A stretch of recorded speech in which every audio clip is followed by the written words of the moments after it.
Guntur kitchen. ನೀವು ನನ್ನ ವಿಡಿಯೋನ ಫಸ್ಟ್ ಟೈಮ್ ನೋಡ್ತಾ ಇದ್ದರೆ ಸಬ್ಸ್ಕ್ರೈಬ್ ಮಾಡಿ, ಪಕ್ಕದಲ್ಲಿರೋ ಬೆಲ್ ಐಕಾನ್ ಕ್ಲಿಕ್ ಮಾಡಿ, ಲೈಕ್ ಮಾಡಿ, ಶೇರ್ ಮಾಡಿ. ನಾನು ಇವತ್ತು ನಿಮಗೆಲ್ಲ ನವಣೆ ಯೂಸ್ ಮಾಡಿ ಬಿಸಿಬೇಳೆ ಬಾತ್ ಮಾಡೋದು ಹೇಗೆ ಅಂತ ತೋರಿಸ್ತಾ ಇದ್ದೀನಿ. ಬೇಕಾಗಿರುವ ಇಂಗ್ರೀಡಿಯೆಂಟ್ಸ್: 1/4 kg ಬೀನ್ಸ್ ತೊಗೊಂಡಿದ್ದೀನಿ, 2 ಕ್ಯಾರೆಟು, 1 ಇಡೀ ಆಗೋಷ್ಟು ಬಟಾಣಿ, 1 ಕ್ಯಾಪ್ಸಿಕಮ್, ಗೆಡ್ಡೆಕೋಸು 2, ರುಚಿಗೆ ತಕ್ಕಷ್ಟು ಉಪ್ಪು. ಮತ್ತು ನಾನು 2 ಲೋಟ ಆಗೋಷ್ಟು ನವಣೆ, 5 ಗುಂಟೂರು ಮೆಣಸಿನ್ಕಾಯಿ, 1 ಲೋಟ ಆಗೋಷ್ಟು ಬೇಳೆ ತೊಗೊಂಡಿದ್ದೀನಿ ಮತ್ತು 4 ಟೊಮೆಟೊ ತೊಗೊಂಡಿದ್ದೀನಿ. ಈಗ ನಾನು ಒಂದು ಕುಕ್ಕರ್ಗೆ 1 ಲೋಟ ಬೇಳೆ, 2 ಲೋಟ ಆಗೋಷ್ಟು ನವಣೆನ ಕೊಳ್ತಾ ಇದ್ದೀನಿ.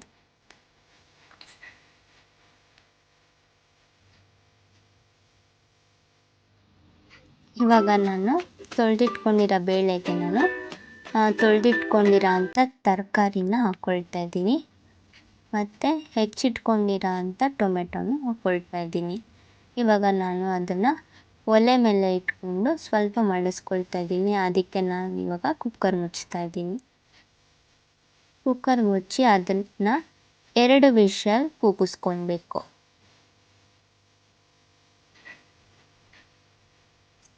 2 ವಿಷಲ್ ಆದಮೇಲೆ ಇವಾಗ ನಾನು ಅದಕ್ಕೆ ಒಂದು ಪ್ಯಾನಿಗೆ ಕ್ಯಾಪ್ಸಿಕಮ್ ಹಾಕ್ಕೊಳ್ತಾ ಇದ್ದೀನಿ.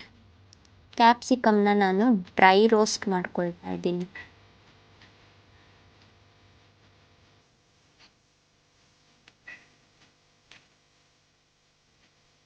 ಡ್ರೈ ರೋಸ್ಟ್ ಮಾಡಿಕೊಂಡು ಅದಕ್ಕೆ ನಾನು ಇವಾಗ ಒಂದು ಸ್ವಲ್ಪ ತುಪ್ಪ ಹಾಕ್ಕೊಳ್ತಾ ಇದ್ದೀನಿ. ಬೇಕಾದ್ರೆ ನೀವು ತುಪ್ಪ ಹಾಕ್ಕೊಳ್ಬೋದು, ಇಲ್ಲ ಅಂದರೆ ಸ್ವಲ್ಪ ಎಣ್ಣೆ ಹಾಕ್ಕೊಬೇಕು.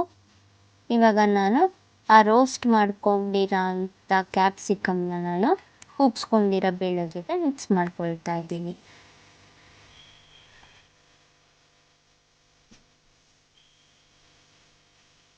ಇವಾಗ ನಾನು ಮನೇಲೇ ಮಾಡಿರೋ ಅಂತಹ ಬಿಸಿಬೇಳೆ ಬಾತ್ ಪೌಡರ್ನ 2 ಸ್ಪೂನ್ ಹಾಕ್ಕೊಂಡು ಮಿಕ್ಸ್ ಮಾಡ್ತಾ ಇದ್ದೀನಿ.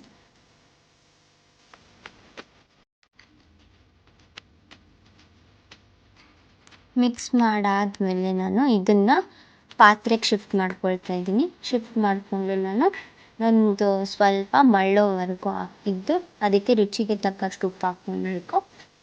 ಇವಾಗ ನಾನು ಒಂದು ಪ್ಯಾನಿಗೆ ಸ್ವಲ್ಪ ಎಣ್ಣೆ, ಸಾಸಿವೆ ಹಾಕ್ಕೊಂಡು ಅದಕ್ಕೆ ನಾನಿವಾಗ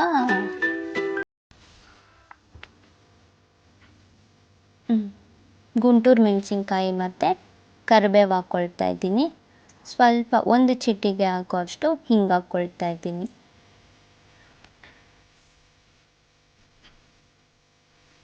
ಇವಾಗ ಒಗ್ಗರಣೆ ರೆಡಿ ಆಗಿದೆ. ಇವಾಗ ನಾನು ಮಳ್ತಾ ಇರುವಂತಹ ಬಿಸಿಬೇಳೆ ಬಾತ್ಗೆ ಒಗ್ಗರಣೆ ಹಾಕಿ ಮಿಕ್ಸ್ ಮಾಡಿಕೊಂಡೆ. ಬಿಸಿ ಬಿಸಿಯಾದ ನವಣೆ ಉಪಯೋಗಿಸಿ ಬಿಸಿಬೇಳೆ ಬಾತ್ ರೆಡಿ ಆಗಿದೆ. Thank you for watching.